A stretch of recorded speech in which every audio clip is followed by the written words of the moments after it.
Daksha group of ITI के e learning application में आप सभी का स्वागत है। हम इलेक्ट्रीशियन ट्रेड के बारे में देखेंगे। ट्रेड जो है उसके बारे में देखेंगे, उसके एक शॉर्ट नोट टाइप में लेके आए हैं कि आप सबको एक नोट बनाने में मतलब इम्पोर्टेंट पॉइंट सब एक साथ हो जाए, पूरी किताब ना पढ़नी पड़े। तो इसलिए हम लेके आए हैं कुछ ऐसे नोट्स। हर एग्ज़ाम में ये फिक्स है कि इसमें से कुछ ना कुछ क्वेश्चन आपको ज़रूर मिलेगा और ये आपकी बेसिक है और आपको ये जानना चाहिए। जैसे किसी भी मेटल का, किसी भी पदार्थ का वो जो सबसे छोटा कण होता है उसको हम लोग अणु कहते हैं। तो अणु की संरचना हम देखेंगे जिसको हम एटम कहते हैं। उस एटम के बारे में देखेंगे। वो एटम का स्ट्रक्चर कुछ इस तरीके से होता है, जिसके बीच में आपको नाभि मिलती है जिसे न्यूक्लियस कहते हैं, और उसके चारों तरफ ऑर्बिट में जो है वो इलेक्ट्रॉन घूमते हैं। तो जो बीच का पार्ट होता है उसको नाभि कहते हैं। ये नाभि जो होती है ये दो बात को मिला के बनती है, प्रोटॉन और न्यूट्रॉन को मिला के। मतलब ये जो प्लस पॉइंट है ये क्या है, ये प्रोटॉन है, और जो ये वाला बिंदु है ये क्या है, न्यूट्रॉन है। और जो इस ऑर्बिट के चारों तरफ है नेगेटिव, वो क्या है, वो इलेक्ट्रॉन है। तो इसमें से एक क्वेश्चन आपको जरूर मिलेगा। देखिए अब इसमें से आपको क्या सवाल मिल सकता है, या तो आपसे पूछ लिया जाए कि प्रोटॉन कौन सा आवेश होता है। तो हमको पता है प्रोटॉन आवेश, धन आवेश होता है, पॉजिटिव आवेश होता है। आवेश मतलब होता है चार्ज, तो पॉजिटिव आवेश होता है। और इसमें कितने आवेश होते हैं, एक प्रोटॉन में कितने आवेश होते हैं, एक प्रोटॉन में धन, इसको याद रखिएगा, धन 1.602 गुणे 10 के घाते -19 गुलाम होते हैं। ये चीज याद रखिएगा। ये एक एक नंबर पे डायरेक्टली आपसे सवाल पूछेगा, चाहे आप अपने ट्रेड प्रैक्टिकल के एग्जाम में बैठे हो या किससे एग्जामिनर पूछ सकता है, या आप कोई भी एग्जाम दे रहे हो गवर्नमेंट जॉब के लिए, उसमें इनमें से एक सवाल जरूर मिल जाएगा। फिर उसके बाद भार देखिए, प्रोटॉन का भार कितना होता है। प्रोटॉन का भार होता है 1.67 गुणे 10 के घाते -27 kg ये होता है, या ये भार हाइड्रोजन के बराबर भी होता है। हम दो तरीके से देखते हैं। दूसरा हम देखेंगे इलेक्ट्रॉन। इलेक्ट्रॉन कौन सा आवेश होता है, ये ऋण आवेश होता है, मतलब नेगेटिव चार्ज होते हैं इस पे। कितने चार्ज होते हैं इसमें, चार्ज इसमें उतने ही होते हैं जितने प्रोटॉन में होते हैं, लेकिन अंतर क्या होता है, प्रोटॉन में धन होता है, मतलब आगे प्लस लगा रहेगा, और इलेक्ट्रॉन में आगे नेगेटिव लगा रहेगा, मतलब माइनस लगा रहेगा। तो इधर देखिए मैंने लिखा है -1.602 गुणे 10 के घाते 19 गुलाम। देखिए यहां से दो सवाल बन गए। पहला कि कितने आवेश रहेंगे, दूसरा कौन सा आवेश रहेगा, धन आवेश रहेगा या ऋण आवेश रहेगा। तीसरा आवेश की एसआई यूनिट क्या होगी, आवेश की एसआई यूनिट क्या होगी। आवेश की एसआई यूनिट होती है कूलाम। ठीक, इसको याद रखिएगा। ये एक नंबर पे पूछ सकता है कि आवेश की यूनिट क्या होती है। आवेश को इंग्लिश में चार्ज कहते हैं। दूसरा देखिए, इलेक्ट्रॉन का भार कितना होता है। इलेक्ट्रॉन का भार होता है 9.11 गुणे 10 के घाते -31 kg। हाँ, 9.11 गुणे 10 के घाते -31 kg। आप इसको 2, 4, 10 बार रोज एक बार खाली पढ़ लेंगे, रटने की जरूरत नहीं है। आप रोज पढ़ेंगे आपको खुद ही याद हो जाएगा और आपको ये जरूर कुछ नंबर देखे जाएगा। या ऐसे भी कह सकते हैं 1/1840 गुणे भार, प्रोटॉन के भार के बराबर। और ये भार कौन सा है, ये द्रव्यमान है, किसी भी एटम का द्रव्यमान। ठीक, ये द्रव्यमान की बात कर रहा है। किसके द्रव्यमान की, इलेक्ट्रॉन के द्रव्यमान, इतना है। तो यहां से आपको कितनी बात पता चल गई, हम लोग एक बार दोहरा लेते हैं तुरंत। एक अणु की जो संरचना होती है, अणु क्या होता है, एक सबसे छोटा कण होता है, किसी भी एटम का सबसे छोटा कण होता है, उसको एटम कहते हैं। किसी भी मेटल का जो सबसे छोटा कण होता है उसको क्या कहते हैं, एटम कहते हैं। और एक एटम किससे बना होता है, इलेक्ट्रॉन से, प्रोटॉन से और न्यूट्रॉन से। प्रोटॉन और न्यूट्रॉन मिलके क्या होती है, नाभि, और ये बीच में होती है, और इसके चारों तरफ ऑर्बिट में क्या होता है, इलेक्ट्रॉन मौजूद होते हैं। बात समझ में आई? ये सबसे बेसिक है, क्योंकि हमारी पूरी इलेक्ट्रिसिटी ये इलेक्ट्रॉन और प्रोटॉन पे टिकी हुई है। तो हमको इसके बारे में जानना जरूरी है कि ये क्या होता है। ये आवेश होते हैं, कुछ नहीं होते, ये आवेश होते हैं जो बॉन्ड बना के, मतलब जो एक दूसरे को पकड़ के किसी भी धातु में ये रहते हैं। ठीक, अब हम आगे चलते हैं। यहां तक बात समझ में आ गई। न्यूट्रॉन की हम बात करें तो न्यूट्रॉन पे कोई भी चार्ज नहीं होता, न्यूट्रॉन पे कोई भी आवेश नहीं होता, वो न्यूट्रल होता है। बेसिकली ये न्यूट्रल होता है, इस पे कोई भी आवेश नहीं होता। तो हम देख रहे हैं कोई भी मेटल है जिसमें इलेक्ट्रॉन की संख्या अगर 4 हो या 4 से कम हो, मतलब 4 से कम होगा तो वो किसकी तरह कार्य करेगा, चालक की तरह कार्य करेगा, मतलब कंडक्टर की तरह कार्य करेगा।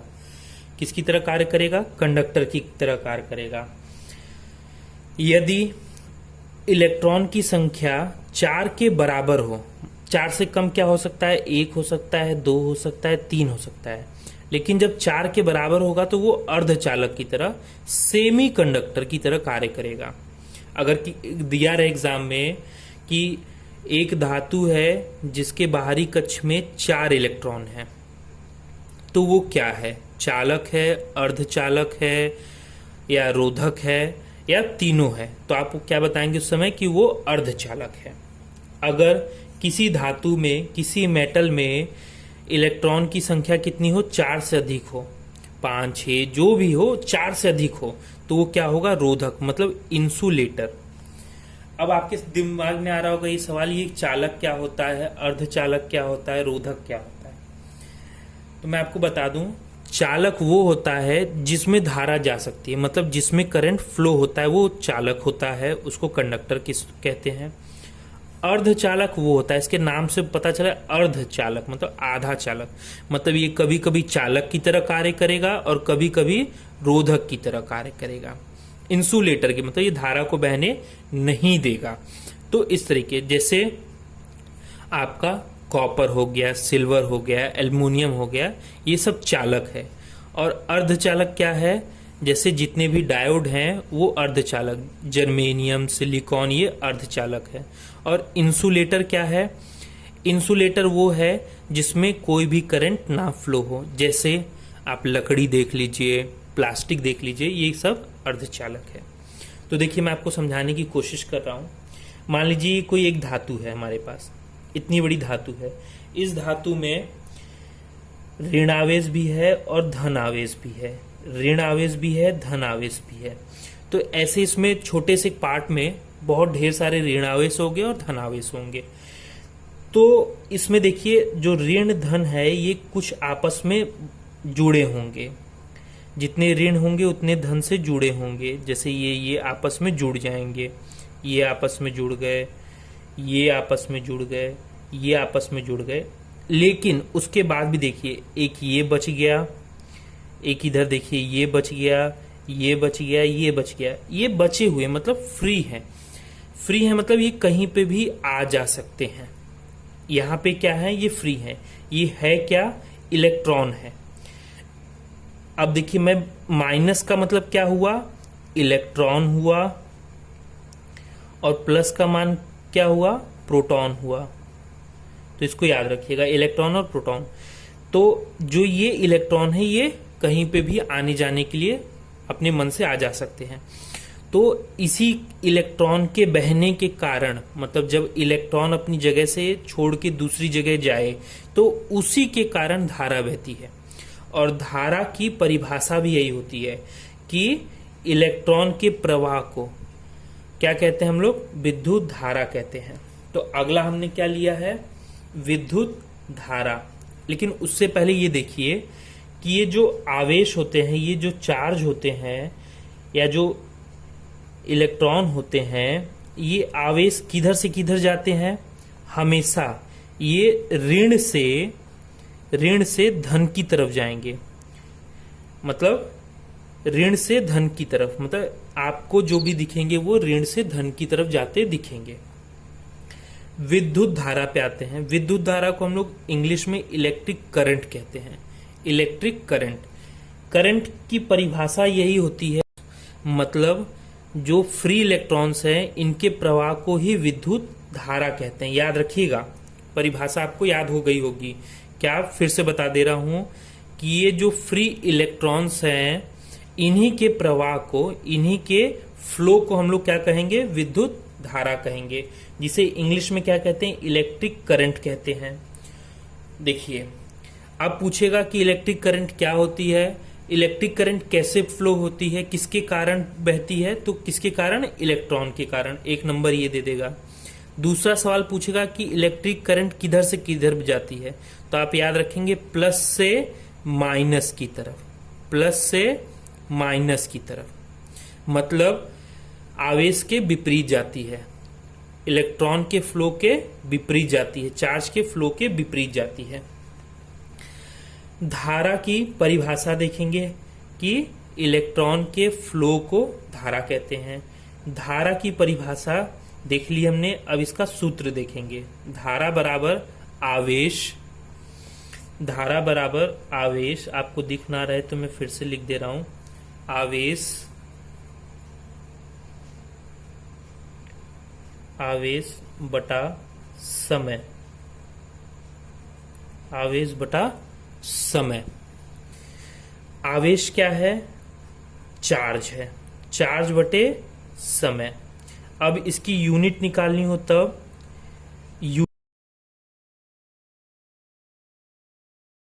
यूनिट, कौन सी यूनिट, एसआई यूनिट। एसआई का फुल फॉर्म कभी कभी 1 नंबर पे पूछ लेता है, एसआई का फुल फॉर्म, तो एसआई का फुल फॉर्म क्या होता है, इंटरनेशनल स्टैंडर्ड, ठीक ना, अंतरराष्ट्रीय, इंटरनेशनल स्टैंडर्ड। एसआई यूनिट की बात करें तो क्या होती है, धारा की एसआई यूनिट होती है एम्पियर। क्या होती है, एम्पियर, एम्पियर, जिसे शॉर्ट फॉर्म में हम लोग इंग्लिश में एएमपी लिखते हैं। और धारा को हम कैसे लिखते हैं, आई से लिखते हैं। किससे लिखते हैं, आई से लिखते हैं। चार्ज को हम क्यू से लिखते हैं, समय को टी से लिखते हैं। तो क्या हो जाएगा आपको, आई बराबर क्यू बटा टी। आवेश का ऐसा यूनिट क्या होता है, फिर इधर आइए, आवेश का ऐसा यूनिट कूलाम, कूलाम, कूलाम, बटे में समय का क्या होता है, सेकंड। तो एक यूनिट क्या हो जाएगी, एक यूनिट ये हो जाएगी। ये जब आप एग्जाम देंगे तो उसमें ज्यादातर बच्चों को घुमाने के लिए एम्पियर ना दे के ये देगा, तो आप घबराइएगा मत, दोनों इसी की यूनिट है, एम्पियर भी है और ये भी है। एम्पियर कौन सी यूनिट है, एम्पियर एसआई यूनिट है। एसआई यूनिट किसकी है, इलेक्ट्रिक करंट की, इलेक्ट्रिक करंट की, ठीक। अब ये करंट जो है, ये जो इलेक्ट्रॉन हम देखें, ये अपने मन से तो बहेगा नहीं, किसका मन हुआ तो ये घूमने चल दे, तो ऐसा तो होगा नहीं, क्योंकि कोई भी काम करने के लिए हमको एक बल की आवश्यकता होती है। मुझे ये मार्कर उठा के ऊपर रखना है तो हमको एक बल की आवश्यकता है, नीचे रखना है तब भी बल चाहिए, तो कोई ना कोई बल रहेगा तब। तो इसमें भी इस तरीके से इलेक्ट्रॉन्स होंगे, तो ये इलेक्ट्रॉन्स अपने से तो जाएंगे नहीं, ये इलेक्ट्रॉन अपने से जाएंगे नहीं, तो इनको बहाने के लिए एक बल चाहिए। उसी बल को हम लोग क्या कहते हैं, इलेक्ट्रोमोटिव फोर्स, ईएमएफ। देखिए बच्चों, यहाँ पे 1 नंबर पे सीधे सीधे पूछ देता है ईएमएफ का फुल फॉर्म क्या होता है। ईएमएफ का फुल फॉर्म क्या होता है, ईएमएफ का फुल फॉर्म होता है इलेक्ट्रोमोटिव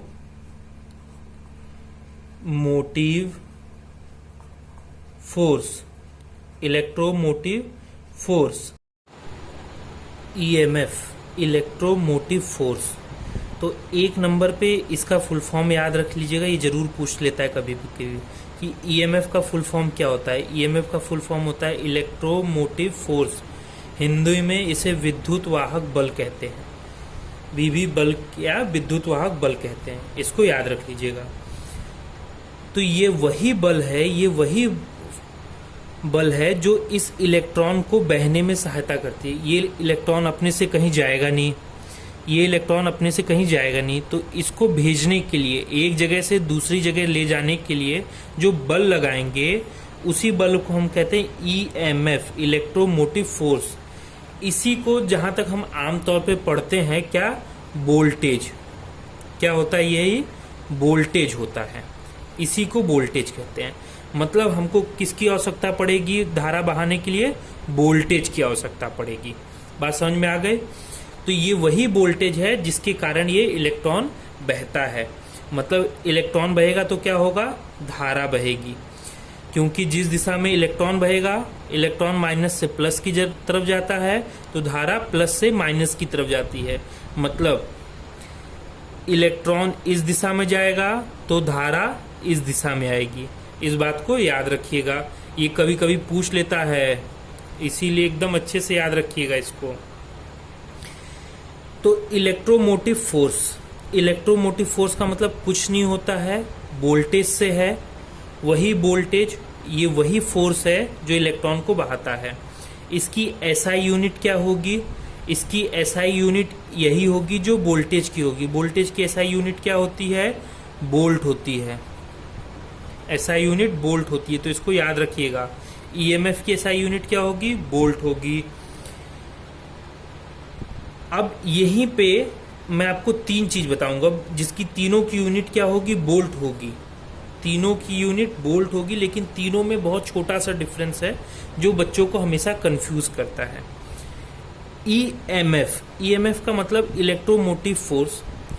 मैं आपको एक सरल भाषा में बताता हूँ। जब आप एक नई बैटरी, आप दुकान गए, एक नई जो आपकी घड़ी में बैटरी लगती है वो बैटरी लेकर आए 1.5 वोल्ट की, तो उस समय इस वोल्टेज को नापोगे तो ये कितना दे रहा होगा, 1.5 वोल्ट।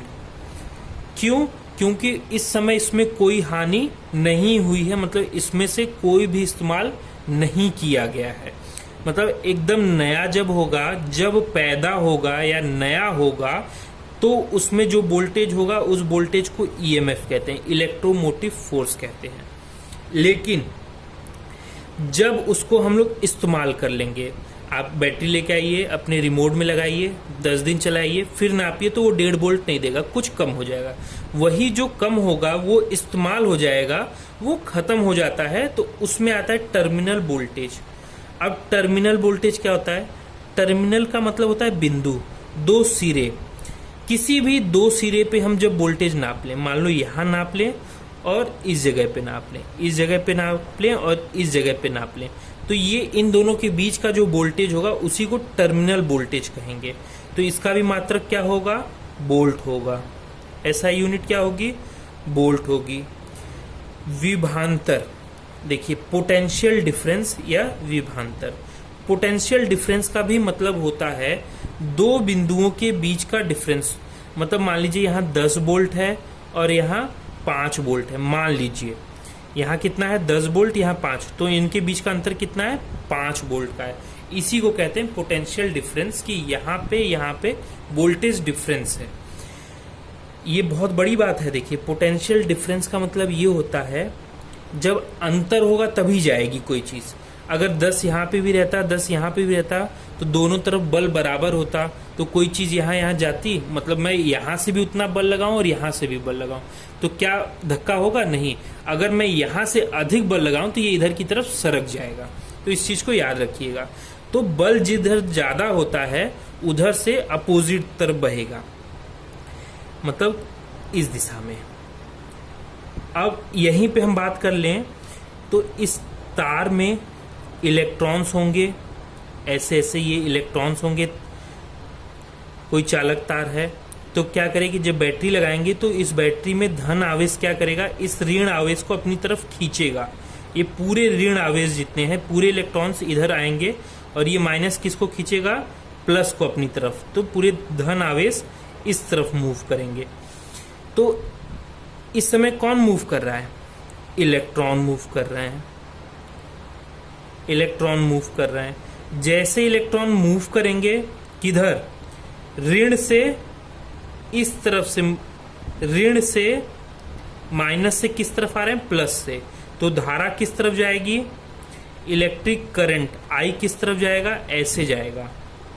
इलेक्ट्रॉन कहाँ जाएगा, इलेक्ट्रॉन जाएगा माइनस से प्लस की तरफ, और करंट किधर जाएगी, प्लस से माइनस की तरफ। तो इस चीज को याद रखिएगा। तो ये सब बहुत ही मोस्ट इंपॉर्टेंट बात थी जिसको आप लोग याद रखिएगा। अगली वीडियो में मैं आपको थोड़ा सा वोल्टेज के बारे में और अच्छे से डीप बता दूंगा। इसकी एसआई यूनिट वोल्ट याद रखिएगा। यहीं पे चलते चलते दो बात और कर देते हैं। ये जो करंट होता है इसको कौन नापता है, करंट को हम कैसे नाप सकते हैं, करंट को जिससे भी नापते हैं उसको कहते हैं अमीटर। क्या कहते हैं, अमीटर या ए मीटर, जो भी आप पढ़ सके उसको पढ़ लीजिए। अमीटर से धारा को नापा जाता है, विद्युत धारा का।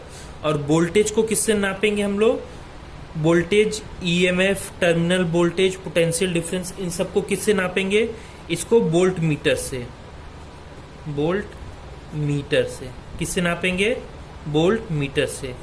तो एक नंबर में ये भी आपको मिल जाएगा कि धारा को किससे नापा जाता है, अमीटर से, वोल्टेज को किससे नापा जाता है, वोल्ट मीटर से। बात समझ में आ गई। आपको कोई भी दिक्कत है तो आप पूछ सकते हैं। धन्यवाद।